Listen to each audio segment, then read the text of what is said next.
Hello everyone! For today's video, magluto tayo ngayon guys ng kinsang gulay with pork. So ayan, halo-halo natin guys hanggang maging golden brown. Tsaka natin isawag ang mga gulay. So ayan, chef-chefan tayo ngayon guys. So ayan guys, haluin natin at tsaka natin baliktarin para maluto naman sa kabila. So ayan, halo-halo lang. Ayan ang mga iba kong lulutuin. Ayan, ang mga ingredients yan ang ihalo ko mamaya sa hinahalo kong pork.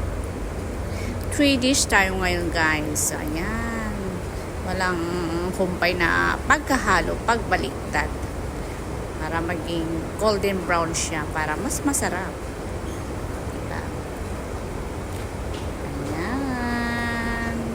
Gumamit tayo ng chopstick para mas mabilis magkalo. So, ayan na.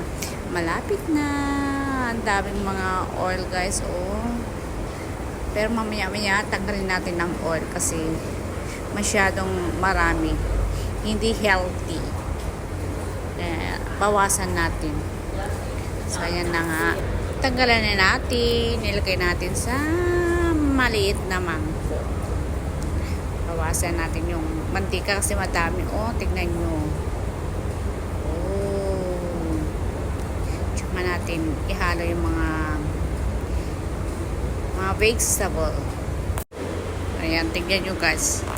Dami ng mga nakuha natin oil. So, ilagay na natin ulit ang onion.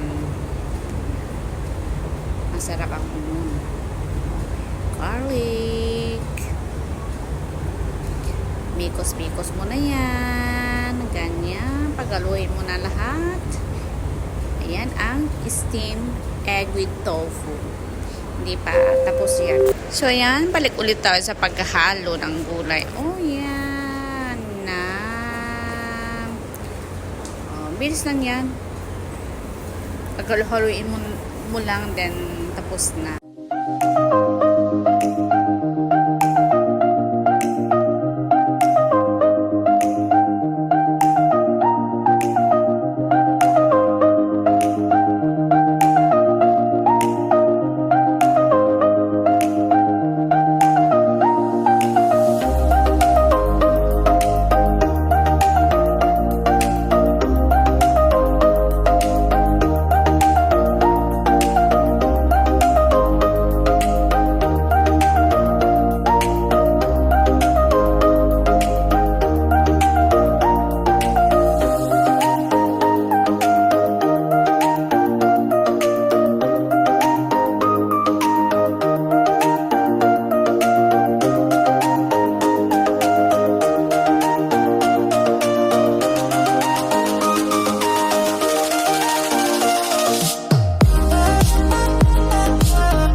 So yan guys, niluluto na natin yung fried dim sum. Ayan, sarap niya guys.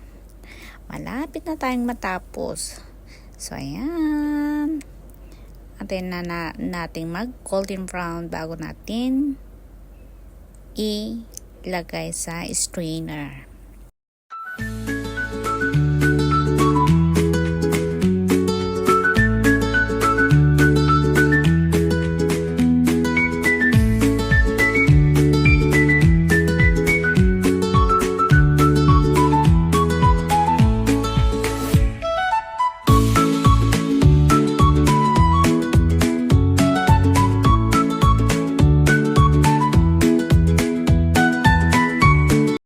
So yan na nga guys, natapos din ang pagluluto. So yan, ang finished product. So yan, steamed tofu with egg at saka ginisang gulay. Yummy, sarap yan. So yan, inom tayo ng mantika. O, diba? Yan ang soup natin, mantika.